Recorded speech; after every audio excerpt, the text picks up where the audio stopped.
திருவள்ளுவர் தாம் பாடிய திருக்குறள் நூலை தம் தமக்கையாராகிய ஔவையாரிடம் தர, அவர் அதனை பிரித்துப் பார்த்து அஃது அறம், பொருள், இன்பம் என முப்பால் ஆதலைக் கண்டு அதன்மேல் நான்காம் பாலாகிய வீட்டுப்பாலையும் சேர்த்துச் சுருங்கச் சொல்லல் என்னும் அழகு பற்றி, ஈதல் அறம், தீவினை விட்டீட்டல் பொருள், எஞ்ஞான்றும் காதலிருவர் கருத்தொருமித்து ஆதரவு பட்டதே இன்பம், பரனை நினைந்து மூன்றும் விட்டதே பேரின்ப வீடு என்னும் பாட்டை பாடினார்.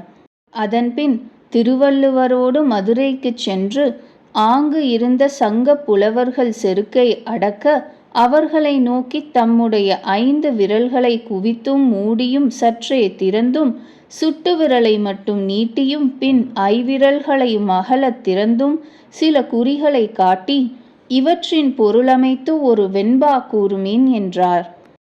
அவர்களில் ஒருவர் தவிர மற்றவர் எல்லாரும் விழித்தனர். அவ்வொருவரும் அக்குறிகளுக்கு பொருந்தாதவாறு ஒரு செய்யுள் சொல்லினர். ஔவையார் அது பொருந்தாமையை விளக்கிக் காட்டி அவர்கள் வெட்கும்படி மேல்வரும் கவியை காட்டினர். ஐயமிடுமீன், அறநெறியை கைப்பிடிமீன், இவ்வளவேனும் மன்னம் இட்டுண்மீன், தெய்வம் ஒருவனே என்று உணரவல்லீரேல் அருவினை களைந்து மரும். பின் திருவள்ளுவர் குறள் ஒன்றுக்குமே இடம் தந்து ஏனை புலவர் எல்லாரையும் பொய்கையிலே வீழ்த்திய கண்மா பலகையால் தமது புலமையின் அளவு அறியப் பெற்றாராய் சங்கப் புலவர் செருக்கொழிந்து திருவள்ளுவரையும் அவர் செய்த திருக்குறளையும் வியந்து நயந்து ஒவ்வொருவரும் ஒவ்வொரு பாட்டை பாடினர்.